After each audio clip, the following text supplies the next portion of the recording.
And then I start thinking, man, would I trade this hard time? And it's no. I got to see God just come through time and time again. I don't know if any of you guys know who Nicky Cruz is. He was a warlord leader from one of the biggest gangs in New York. I got to hear his testimony in a little town called Chama, New Mexico. And he talked about how, his whole life growing up was literally in the gangs, and how he just fought his way through. And God was able to reach him. And he said if he could reach him, he could reach anybody. So I've heard testimonies like that, and just of people, like I said, coming out of drugs, alcohol. And I started thinking about my testimony. It's like, man, mine's boring. But then I sat back and thought, man, it's a miracle. Sorry. God saved me from all of it. I mean, I didn't go through any of that. It was the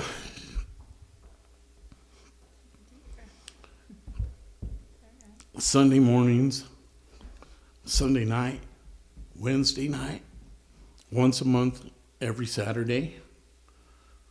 All my summer vacations were in church. I mean, what a blessed life. Just what a blessed life. And I mean, just growing up, even being able to take my friends to church with us, our whole family, was just, my entire family, my friends, all of that was just basically in church. That's all my friends were all that. Except for my school friends, obviously.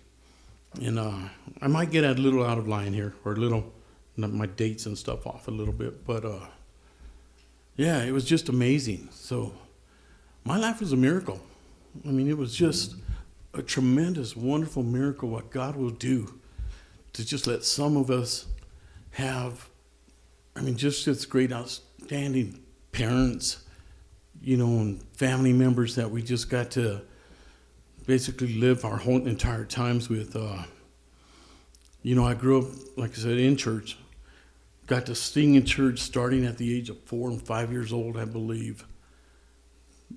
Going on till I was basically 13 years old, I think, when, again, in Chama, New Mexico, I got to give my life to Christ at the age of 13. And have never looked back. And I went through hard times too.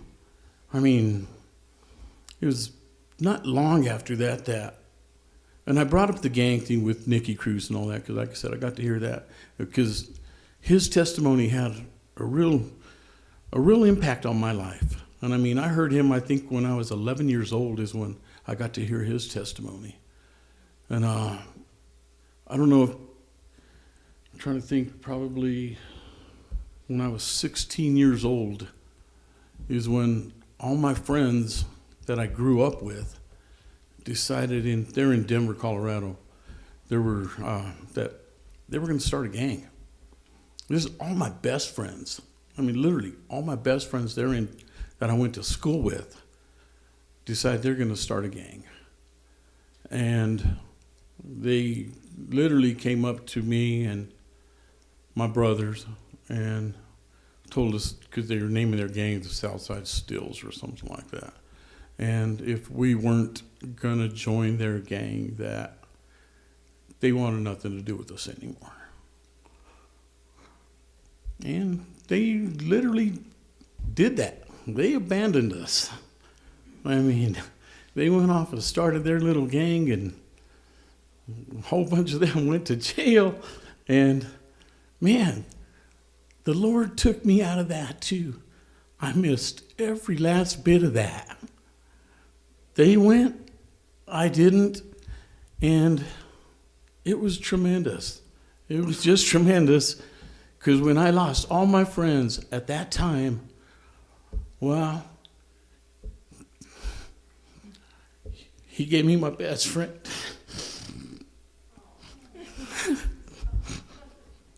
He brought her into my life at that time. And yeah, it was just tremendous. I don't even think she knew that. But yeah, I had nothing to do with them ever again. I don't think we've ever even talked to any of my friends from there. But yeah, he put her into my life. And I mean, gee whiz, we've never looked back. We've never looked back. And God's incredible. I mean, he really is. And I'm not saying I didn't have some problems, because even then, like I said, I'm getting a little out of order. But other things have happened. I mean, my life it's been a miracle. I watched my mom take me and just literally teach me how to pray, teach me how to tithe, teach me how to just stay worshiping God. I mean, and knowing that as long as I just keep looking to him, I mean, everything's going to be all right. I watched her literally pray for my dad, who was a preacher's kid. And my dad never got saved. He was a preacher's kid and was never saved. But I watched when I was 18 or 19. I was like 18 years old, I think. And I went with my dad that morning, and he bought a truck. And I happened, like I said, I went with him. I opened the hood of this truck, and I don't know if any of you guys know about cars. I hope you do. But it had a 454 Rat in it. And my dad thought it was a 350. And so I'm telling you, yeah, Dad, you got to get this thing. You have to get this. Well, he lets me take it out that night after he bought it. And we were drag racing down Frederick Boulevard with it. Who did the police decide to pull behind? Well, yeah, me. And instead of pulling over, I decided to elude the highway or elude the police. I wrecked my dad's truck. I mean, I got a 127-point ticket. And I mean, I go to jail that night, but I don't go into the jail. The police had arrested me. Just sits there talking with me, and it's like everything's so weird, because when he pulled me over, he goes, he just goes, I didn't think that you would even be alive when I found you, or when I got to you guys, because I actually hit a parked car at over 100 miles an hour. No seatbelt on, and didn't get a scratch. Did not get a scratch. But and that's a miracle in itself. But the true miracle is that when they call the police, they call my parents. And my dad just starts breaking down, because, I'm his oldest son. I'm in jail. And all my mom says, and if any of you got to know my mom, I mean, she's a prayer warrior. Just prayer warrior. And she tells my dad, don't worry about it. Just go over there, pick him up. Everything is fine. Well, before he left, my dad gave his life to Christ. Man, had I known that, I'd have wrecked that truck a year earlier, or anything else to bring my dad to Christ. And that's what I'm saying, man. God just works miracles in ways that, when you trust in him, it's incredible. He will just take you, he'll hold you in his heart, and he will just keep you with him. I mean, through thick and thin, he is there for you. I mean, just trust in him, pray, and God will take care of you. I mean, he will, no matter what. And like I said, just get a little online, but let me let my wife talk a little bit too about the rest. Well, not the rest, because we still have even more than that. But I just wanted to talk a little bit too. Well, I met Reuben. Like he said, he was a young man, about what, 16? 16. And we grew up. Actually, my sister grew up in the same neighborhood with him. She was raised by my grandparents.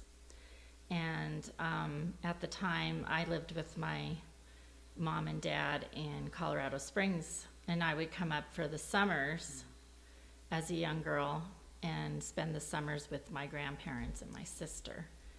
And that's how I got to know Reuben, was through my sister. They were in the same grade in high school, and she would let me tag along. I was 3 years younger. And so that's how our journey began, our love story, our life story. We grew up in the same neighborhood, and we would do things together with all the kids in the neighborhood, just having a good time. And my sister lied to them and told them I was older than I was, because I was 3 years younger. And so... and that she went to a different school. And that I went to a different high school than them. But anyhow, long story short, Reuben and I ended up together as a couple. And, I attended, I was Catholic, and I was raised in a Catholic home. My mother is still a Catholic. I've tried to get her to go to church with me for many years, but she's a devout Catholic. I can't change that. But I was raised in a Catholic home, and I went to Catholic church, and we went to youth group in our at our parish, and my sister was real involved in her youth group there too, in the neighborhood where Reuben and I grew up.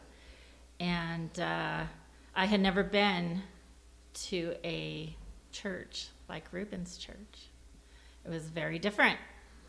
I was used to a Catholic service with the priest, and going to church for the first time with Reuben, it was eye-opening.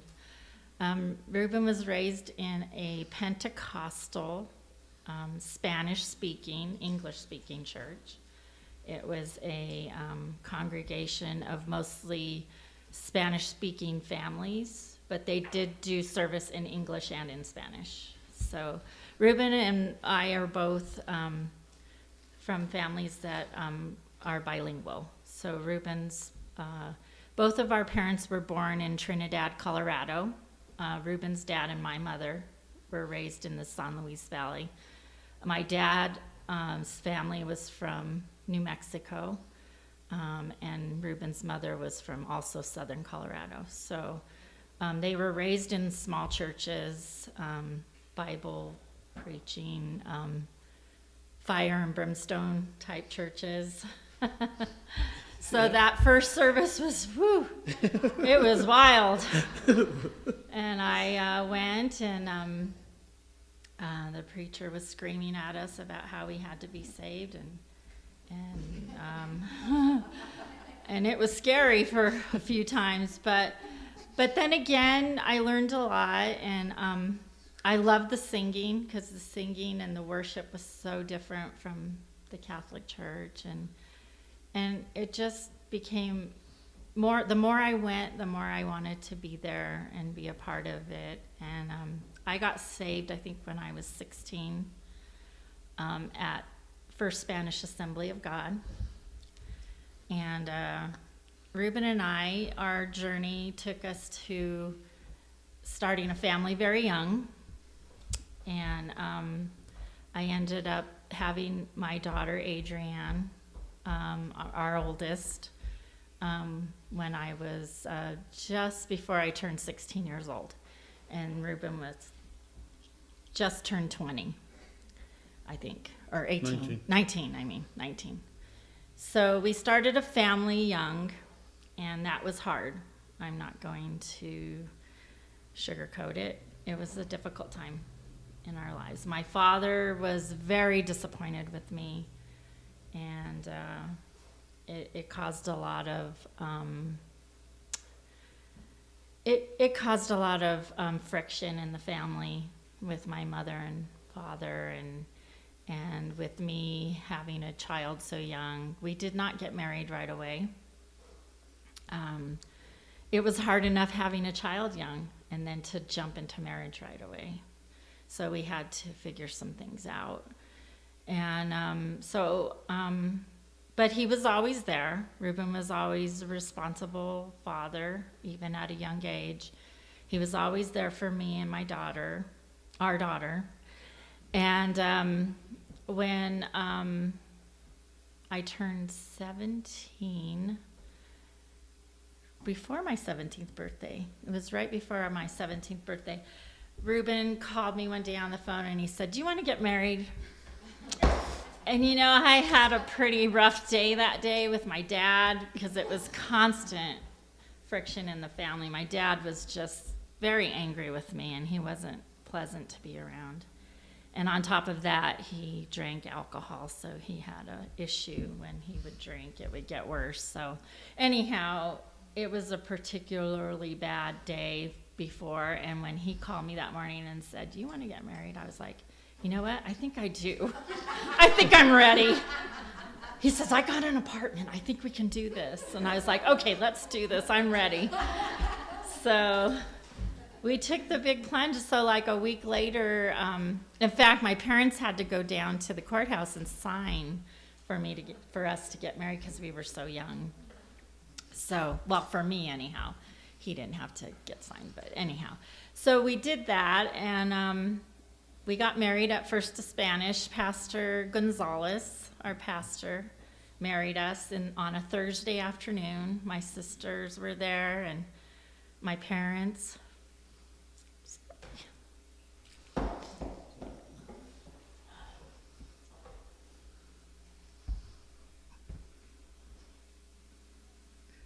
Sorry, I tried not to get emotional, but it was a difficult time because, you know, we were young, and we weren't sure, we were scared, and we didn't know what we were doing, but we did it. And we got married in that little church, and that little church is still there. We drive by it when we go to Colorado all the time because that was our home church. That was a special place for us. That's where all three of our children, were dedicated, and where they went to Sunday school, and it was a big part of our life. So anyhow, we got married, and our lives began. We were young and trying to figure it out, and it wasn't always easy, you know. But our faith was strong, and we'd go to church, and, you know, there were times when I didn't know if we were going to make rent the next month, you know. We were young, and we didn't know what we were doing, and then I became pregnant again with my second child, my oldest son, Gabriel, and we were still young. I mean, I was 19 when I got pregnant with Gabriel, and then, you know, we had the opportunity to buy our first home, and that was scary. But this wonderful man who was a Christian, who also was part of the church, he was a fireman. He built homes, and he built us a home, and he financed it for us and everything so that we could be able to purchase our first home. So God provides. I mean, that was our first journey into home buying. And we were, again, like I said, we were young and we weren't sure how we were going to make it. And all of that happened. So again, our faith in God and our trust in Him has led us down this journey. And we bought the home, and we had wonderful memories in that home. And we had all three of our children raised in that home. We continued to go to First Spanish Assembly for all those years.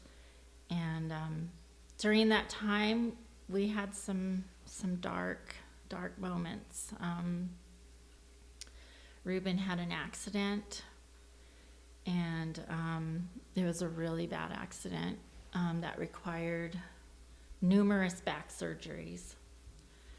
It's a miracle that he can stand up and work and provide for us today, because that injury was so substantial. It required, I think, how many surgeries? Three surgeries and a lot of rehab. He was only 24 years old. And it happened at work, and he was in a dump truck. They were doing snow removal. He was in one of them, and he was hit, and it was, he just couldn't, do anything about it. It was an accident. So anyhow, that was rough because he couldn't work. He lost his job. Our kids were small, and we struggled, but God always provided. And our church family was there for us. There were times when they'd pay some of our bills for us, or, they helped us with Christmas because we didn't know how we were going to have Christmas for the kids one year, but they all showed up for us because they loved us and they were part of our church family, and we all served the same God, and God of love, God of, providing. He always provides through others. And so we were blessed with that, and he went through a lot of hard times, but he finally recovered, and I'm just so grateful to God for that, because it could have been worse. It really could have. And we made many moves with our children, raising our kids. But the one thing about our children is we raised them in church, and we gave them the foundation to choose, if they're going to follow Christ or not on their own. We built that foundation, and we sent them out into the world, and prayed that they would all stay believers, and they have. They all three attend church. They all three, have their families. My oldest son, Gabriel's not married, but he attends church every Sunday, and they, that their lives are, the foundation of their lives are Christ-driven. So they believe in God, and they are believers. So I'm so grateful for that. And, we've had so many different things happen in our lives, and we've made moves in our lives that were challenging. We lived in Kansas for a while, and that was a great opportunity for our families to grow, our family to grow in a small community. And they learned a lot from that, and they still have lifelong friends from living in a small Kansas town in northwestern Kansas. My children still talk to all the kids they grew up with. I mean, they've stayed close to them, and it's just a beautiful thing what, God takes you to these places, and you're far away from your immediate family, but you meet new people, and they become your family, and they become, part of your lives. And so I'm jumping forward to where we're at today. I have a quick story about that, but my son Brooks and his wife Brooke, I know a lot of you know them, they moved out here to Idaho to be close to Brooke's dad, Bob, who owns Moose Buns. And they made the decision to move out here with our grandchildren. And we were sad that they were leaving, but both of us had jobs, and we were both, saying, well, we can't really just leave and start over. We need to have something, in play before we make such a big decision like that. And we were talking about coming out here when we retired. We still need to work, so when we retire, we'll come out to Garden City, is what the plan was. Well, COVID happened. And COVID was rough. I worked for a large hospital in Denver. I ran their gift shop for them. And I had been working for them. When COVID happened, it was 14 years or 15 years that I had been working with them. And it was a great job. I loved it, and I loved the people that I worked for. But then COVID hit, and boy, did that change people. And especially in the health industry, it really changed people. And they closed my gift shop down. They said we couldn't have it open because of COVID. It was too many people, too close. And then again, they weren't allowing people even into the hospital unless you were sick. You couldn't even come inside the front doors. You had to have, you had to be evaluated. And then, even some of the people that were sick with COVID weren't even allowed to have their family go with them into the hospital. So it became very strict and all these rules. But the thing that happened that really opened my eyes about COVID, and I know a lot of people have different opinions about COVID, and I understand that, and that's your, what you believe and how, I'm not telling you to change your mind about it or anything. That's not what it's about. It's not a political thing for me. At the time that COVID happened, there was a lot of concern when it first came out. And they told us all that, what happened was some of the staff was complaining that we should all be wearing masks. We need to all be wearing masks, all of us. And the doctor said, oh, no, you don't need to wear masks unless you're directly related to the patient giving care directly. And so they herded us all into this conference room. And there's, 500 of us in this conference room. And the CEO of the company gets up there and he says, okay, I'm going to tell you about this COVID. He says, first of all, you don't need to be afraid. And second of all, if you're not directly working with a patient, you don't need to worry about the masks. None of you have to wear a mask, he said. So they told us all this stuff. And told us, don't be afraid. It's going to be okay. We're going to get this under control. We're going to get all this taken care of. 2 weeks later, they're hurting us. They're not hurting us.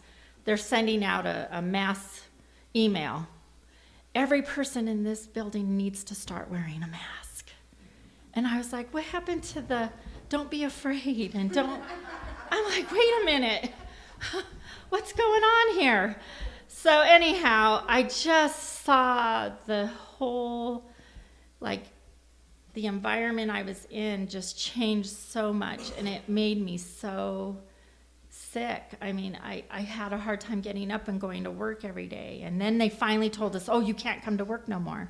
You have to stay home. And so we did, and just the way the whole thing was handled. And then they wouldn't reopen the gift shop. So then they told me I had to do a different job. And my job was the call taker for COVID, the COVID helpline. So every day I got to hear people crying on the phone about, when am I going to get my vaccine? When is this going to happen? When is that going to happen? So anyhow, every day I was going home with all of this burden on me. And I just kept praying to God, I just, I need need to have peace. This isn't working for me. This is overwhelming and it's making me sick and I just can't do this. I don't want to do this no more. And I just kept praying about it. And then I got this random phone call out of nowhere at work one day on my cell phone, and I answer it. And the lady on the other line says, "Hi, is this Jackie?" And I was like, "Yes." And she says, "Jackie, my name is Gloria Bagley. How are you today?"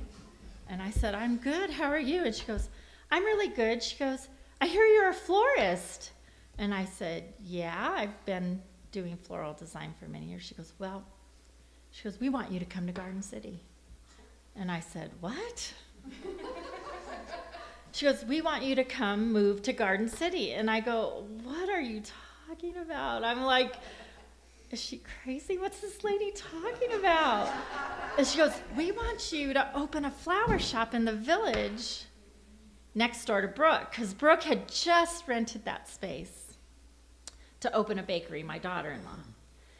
And they were talking, and she got my number, and she called me. She goes, "You need to come out here, and you need to open a flower shop." And, I thought, well, let me, I was like, whoa. I was like, all this was coming out. I said, "I need a minute to think about this. I'll call you back tomorrow." So that's all I could think about all day at work was this opportunity, this woman calling me. Oh, and she said, before she hung up, she said, "Jackie, Bill and I are going to pray for you. We're going to pray for you to come to Garden City because we want you here." And that just was amazing to me because I feel like that was the answer that God gave me for all the madness of this COVID going on. And I just needed to hear that. And so I had to think about it a while. I went home to Reuben and I told him about it, and he was like, "Let's go." I didn't even have to ask him twice. He was like, "Let's do it. I want to do it." And I go, "Well, wait a minute. Let's think about this." And also, though, at the time I was working at the airport. Yeah. And they told me that unless I got the shot, I could no longer work there. Yeah. Well, I was not getting the shot.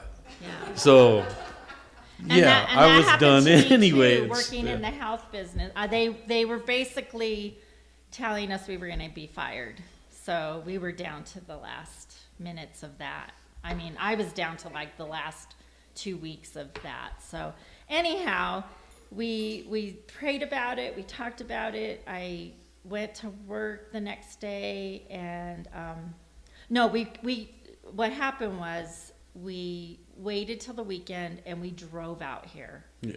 And it was March and it was snowing, but we came and we took a tour of the retail space and everything else, and we talked about it and we prayed about it, and then we made the decision, okay, we're going to do this. So I waited until 2 weeks before we were moving out here to give my notice at work, but I finally did, and people were like, "You're doing what?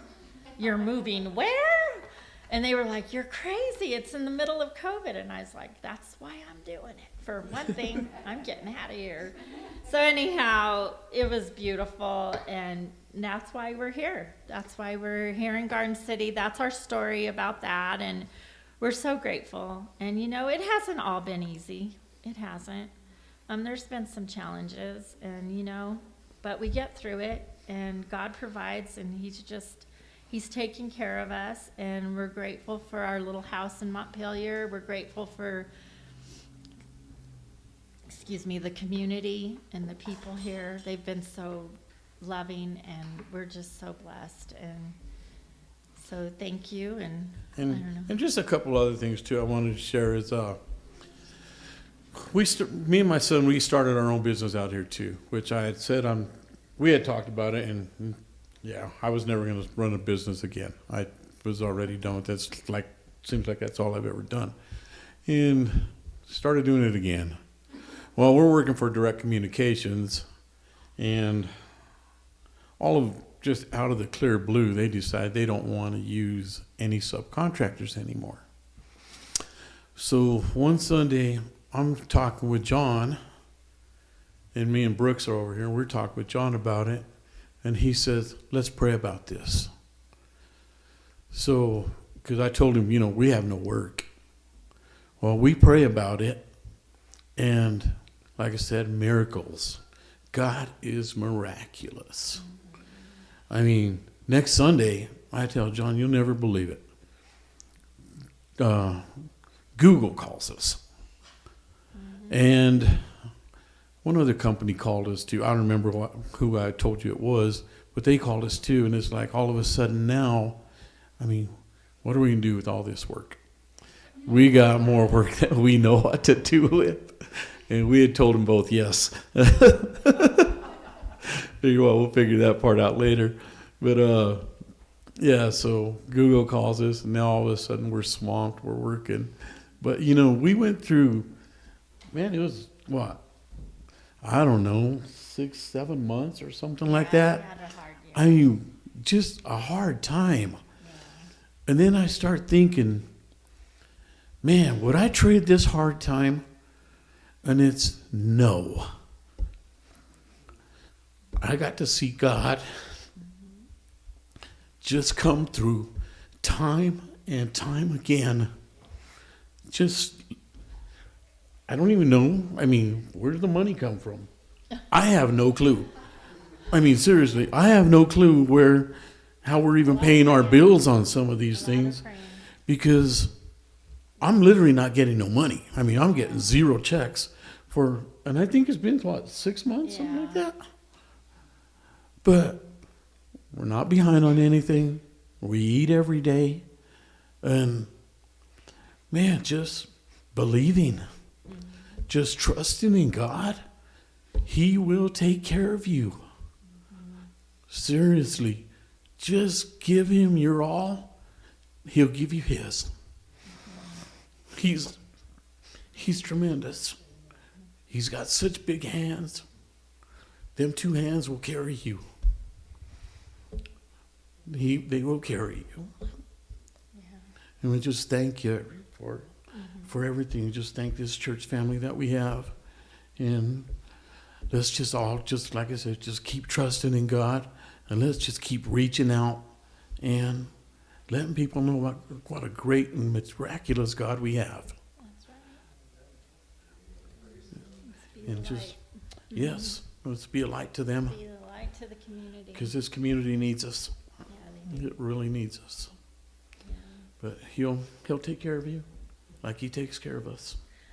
I have a quick thing on Wednesday. We had the chamber come in, and there's an older woman that is part of the chamber, real sweet lady. A lot of you might know her. Her name's Carmen, and very nice lady. And she was very nervous because she didn't want to touch anything in the drawers in the kitchen, and they were having a luncheon, and she was being real and I was like, Carmen, relax.